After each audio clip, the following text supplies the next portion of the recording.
What up, guys? Back again with another UFC Fight Picks video on the UFC Fight Night card, Werdum versus Tybura.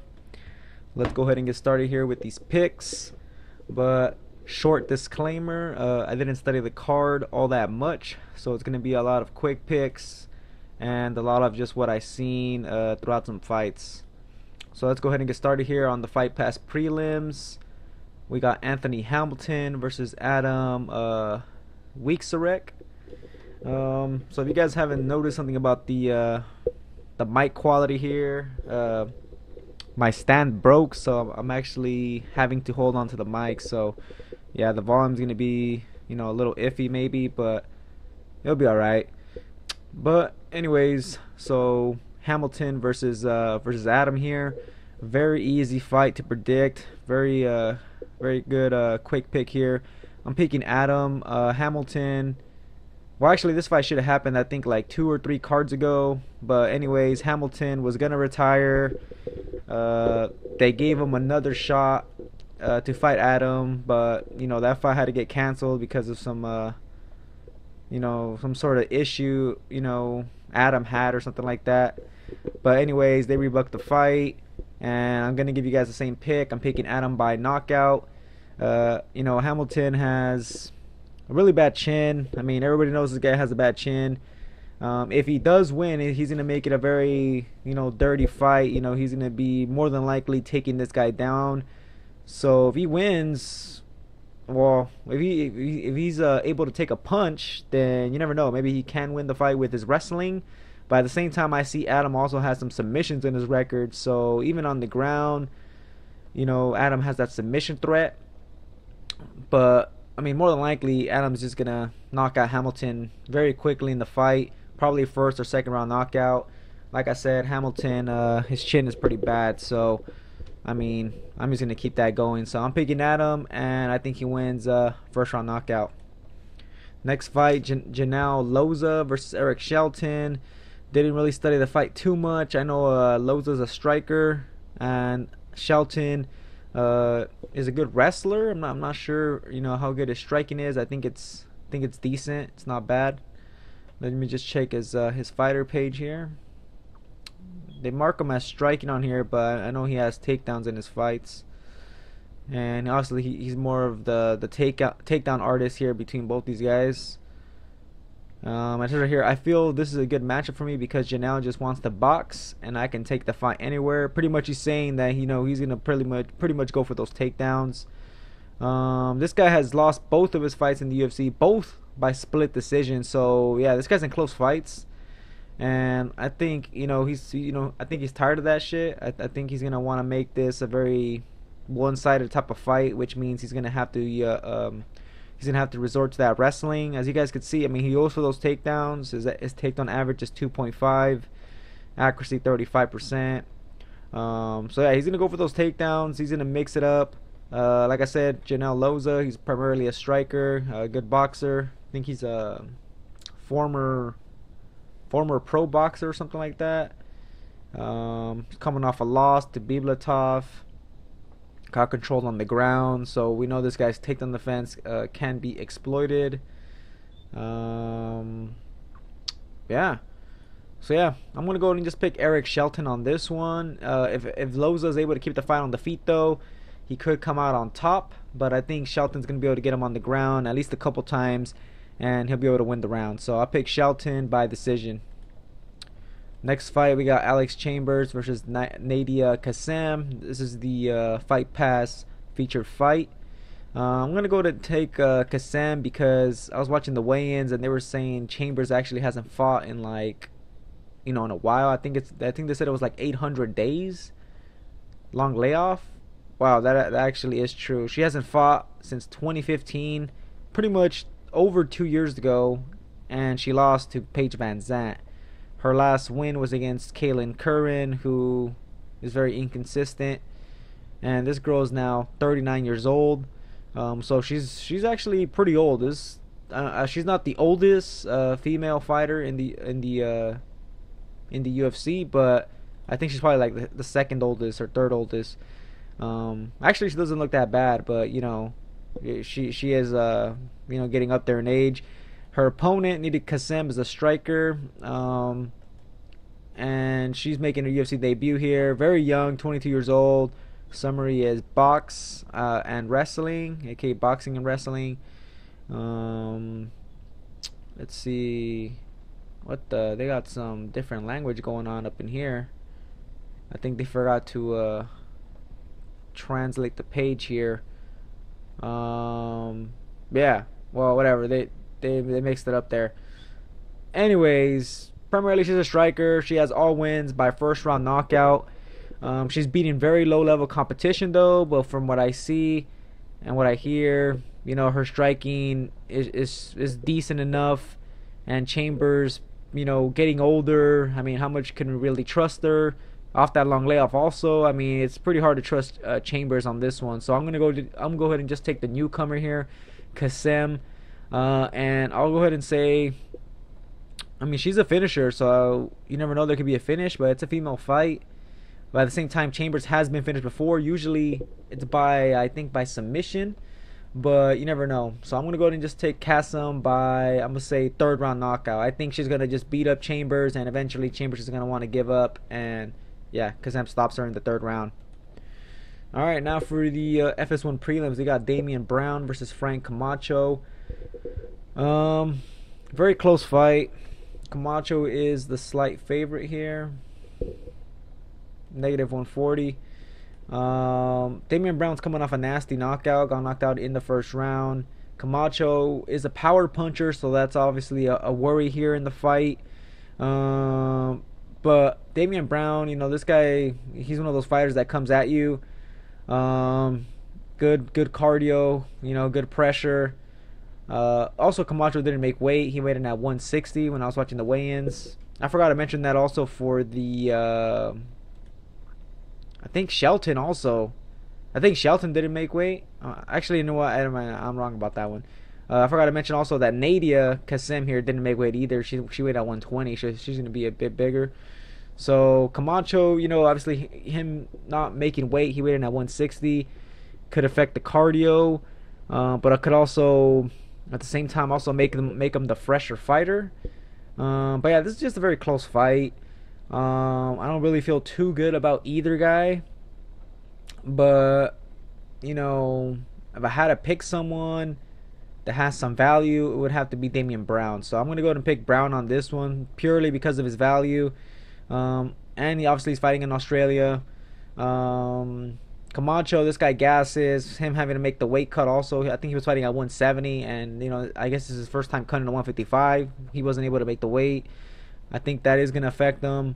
And I think Damian Brown's pressure is going to be too much. Unless Brown gets caught early with a big punch, then, that could probably ruin the night. But I think Damian Brown here could win this fight by decision. Him just kind of just wearing down Camacho. So I'll take Brown by decision. Alright, next fight, we got Rashad Coulter versus Tai Tuivasa. Both these guys are finishers, both heavyweights, both big guys. Coulter, he's coming off a loss to Chase Sherman. A very entertaining fight. Got his leg chopped off, pretty much. He was getting leg kicked all day. He's pretty much a boxer. Tai Tuivasa or whatever. Let me look up his page here. So Tai, I think he's a kickboxer. Summary is stand up. 4 wins in 44 seconds or less. All wins by first round knockout. 3 knockouts. Pro boxing. What else we got here? Yeah, primarily this guy's pretty much a striker. From what I hear, Tai Tuivasa here, him having that like a wide wide range of weapons. Obviously being able to throw those leg kicks and stuff. Could do some damage to Coulter since this guy's primarily a boxer. But at the same time, I hear Tai Tuivasa here. I hear he gasses very early in his fights. Very big for the weight class. Obviously, this is heavyweight, so he's very big. He gasses because more than likely this guy's overweight. So this guy's gonna have cardio issues after that first round.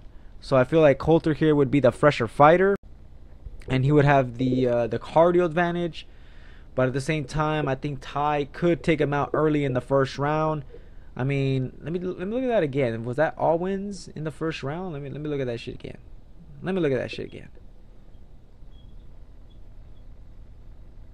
Oh, all of a sudden this thing wants to start lagging. Oh yeah, all wins by first round knockout. So yeah, this is a scary guy. He's knocking everybody out in the first round. So I mean, if we look at the odds, Ty is the favorite, -175. Obviously fighting in Australia, also undefeated guy. But like I said, this guy has cardio issues, so it's very hard to really trust him too much. But at the same time, Coulter's not a high-level opponent, but he does have decent hands because he has good boxing. So it's one of those fights where, you know, kind of like a coin toss. So it's hard to pick, but I'm just going to go ahead and pick Ty on this one. I think more than likely this guy will take him out of there early, as it seems like he's been doing that all his fights, and just win the fight by first round knockout. So I'm going to go ahead and pick Ty, but at the same time, I'm not going to count out Rashad Coulter all the way out. So yeah, Ty first round knockout was my pick. So next fight here, we got Nick Lentz versus Will Brooks. Very quick pick. I'm picking Will Brooks. Nick Lentz was at 145. He's in a struggle here at 155. Yeah, Will Brooks going to be too physical. I feel like he's the better wrestler, better grappler, also the better striker, just better all around. Makes sense that he is a negative. What is he at? -475 favorite. It makes sense.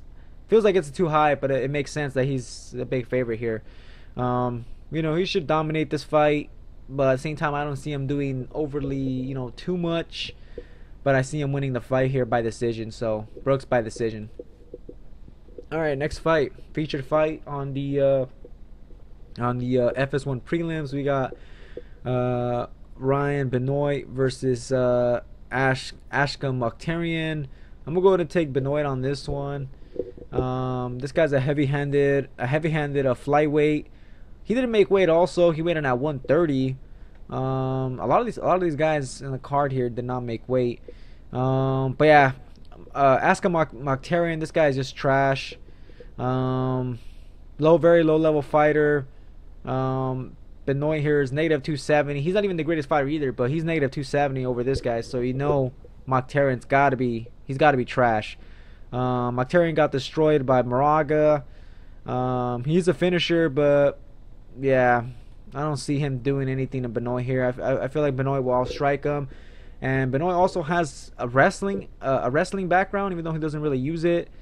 He could put that to use here in this fight. If not, his striking will probably win the fight anyway. We could see a finish here, but you know it's flyweights, so you know it's really hard to get a finish here for the flyweights. Also, Ashkan seems to be pretty durable, even though, like I said, he is, you know, he's pretty trash. So yeah, I'm gonna go ahead and take Benoit by decision, but yeah, I feel like it's gonna be a clear-cut win here. All right, main card, we got Alexander Volkanovski versus Shane Young. Catchweight fight. I'm picking Volkanovski all day. This guy's a beast, man. Good striking, good fucking wrestling. He's a prospect to look out for here, especially, you know, out of Australia. Normally he fights at 145. Yeah, this guy's a prospect. So Shane Young, I haven't even heard at all about this guy. Short notice fight. But yeah, I mean, I'm picking Volkanovski on this one. -650 favorite, and it makes sense. I feel like he'll dominate everywhere, and more than likely it'll be a dominant decision or maybe a late finish. But I'll go ahead and pick Volkanovski by decision. Next fight, Theodoro versus Daniel Kelly. Should be a very boring fight. Theodoro makes fights very boring. This guy doesn't do too much, but he does enough to win. Kelly, you know, really good at taking the fans, but you know, this guy's getting old. Theodoro here should be able to just outstrike him on the feet. Just keep it technical, keep it short. You know, he's gonna be the way faster fighter, way better conditioned. I just expect him to just outpoint Kelly here, and him just winning by decision. And that's pretty much it. I don't feel like Kelly, you know, should pose much of a threat here to Theodoro. Yeah, so I don't see Kelly winning the fight. Theodora by decision. All right, next fight, Jake Matthews versus Bojan Velokic. So Matthews was really good at 155, but now he's at 170.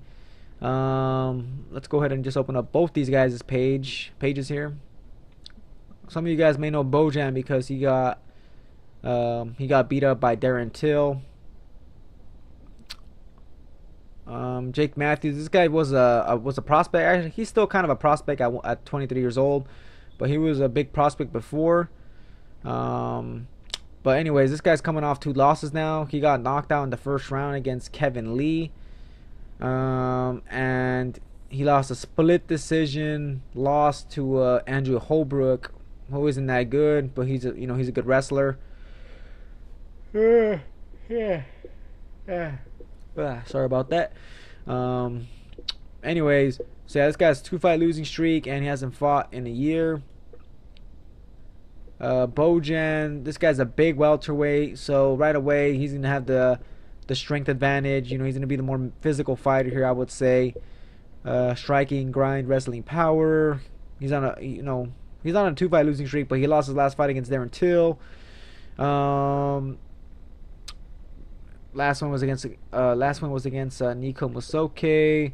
More than likely this guy loses to grapplers, and Matthews is a good grappler, good takedowns and stuff like that. But at the same time, Bojan's going to be the more physical fighter. And I feel like Matthews isn't going to be able to take him down all day, so I'm going to go to take Bojan on this one as an underdog pick. I feel like he's going to be able to stuff some of those takedowns and just do some damage on the feet. So I'm going to go and take Bojan, and I think he wins by decision. All right, next fight, Tim Means versus Belal Muhammad. Kind of a close fight. Just kind of depends on what Tim Means comes out in this fight. But I like Tim Means here. Tim Means here on this one. Really good striker, good power. Did not look too good in his last fight against. Well, let me see if it was his last fight. Actually, that was against Alex Garcia. In that fight, he looked decent. But his last fight against his other fight against Alex Oliveira, he let me down, got tapped out. Against Garcia, he was able to start the takedowns, and he won the fight by decision. So yeah, this guy could start you early in the fight, or sometimes he'll just let you down, like he did in the Oliveira fight. Muhammad, this guy's very tough, durable, but he can be knocked out, as we saw in the Vicente Luque fight. Let's check this guy's recent fights.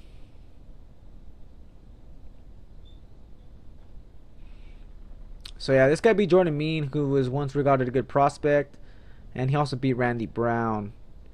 But yeah, this guy's one of those tough fighters. Comes at you, brings the pressure, goes for the takedown, decent striking. So yeah, he's a pretty decent fighter. Doesn't excel at one thing, but he has very good durability, and he brings that pressure.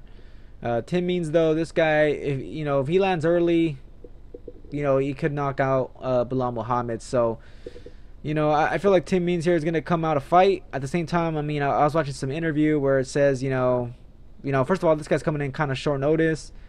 And he's saying he wants that money and stuff, oh yeah, I'm here to get paid and stuff. So I don't know how motivated he is to fight, so that kind of scares me a bit. But I'm still going to go ahead and pick him here as my official pick.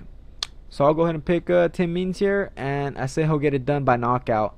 I'm going to go ahead and say second round knockout. But Belal Muhammad does have a good shot of winning, though, guys. Now to the co-main event, we got Bec Rawlings versus Jessica Rose Clark. I'm gonna go ahead and just pick Bec Rawlings on this one. Don't know too much about the other girl, but I hear she also isn't very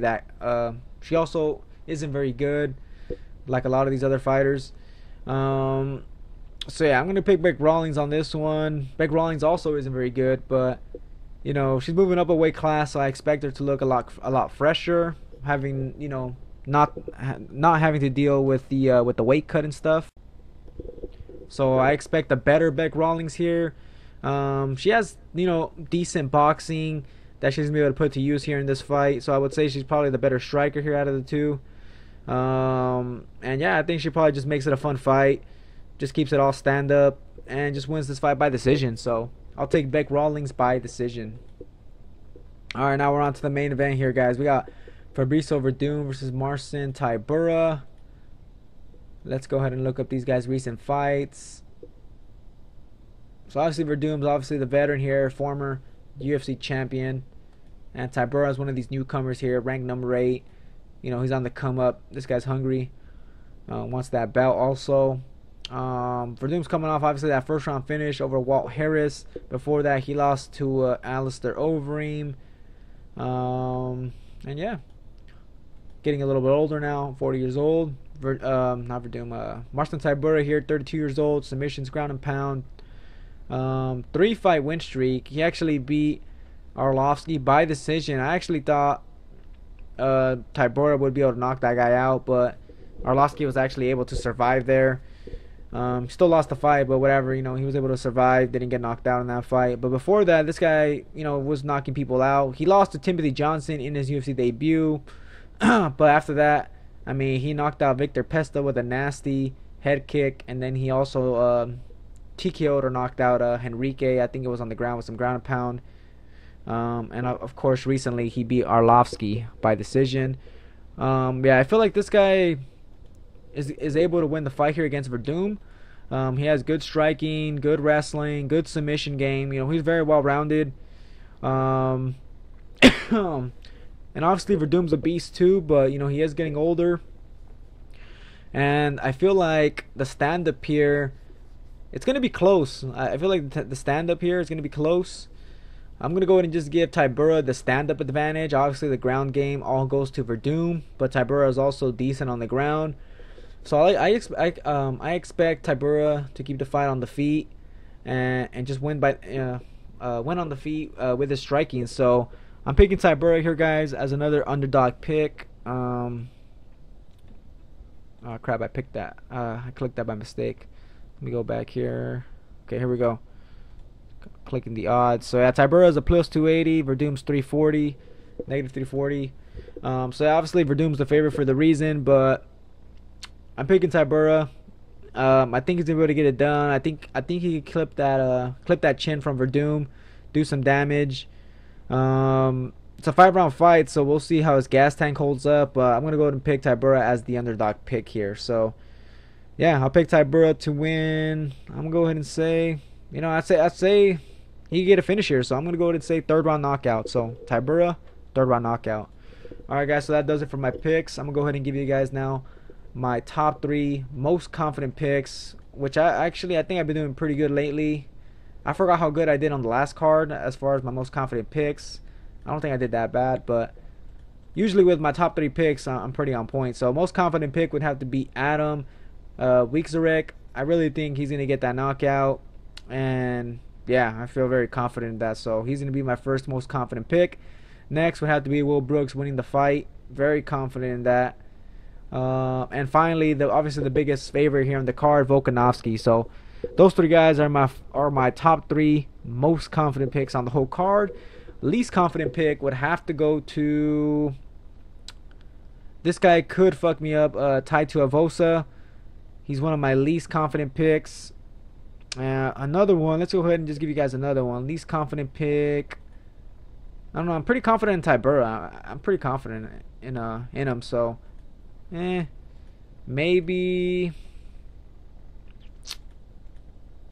Kazam. Nah, fuck it, I'll just leave it at 1. So yeah, Tai Tuivasa my least confident pick. You never know, this guy could end up being a bum, or he gasses early and Coulter takes over the fight in the 2nd round and knocks him out. You know, you never know how the fights go. It's a heavyweight fight, like I said. But yeah, guys, that does it for me for these UFC fight picks. Let me know what you guys think about these picks. Like I said, I didn't study pretty much for most of these fights. A lot of these guys are new. But yeah, hope you guys got some good input here. And that's gonna be it for me here. So that's gonna be it, guys. Post your comments below. Let me know who you guys picked, or what you guys thought about the picks here. And yeah, that's gonna be it, guys. So thanks for watching. Subscribe for more. do these UFC fight pick videos every time there's a UFC card, so stay tuned for that if you guys are into these UFC fight pick videos. So yeah guys, that's gonna be it. Thanks for watching, and catch you guys on the next video.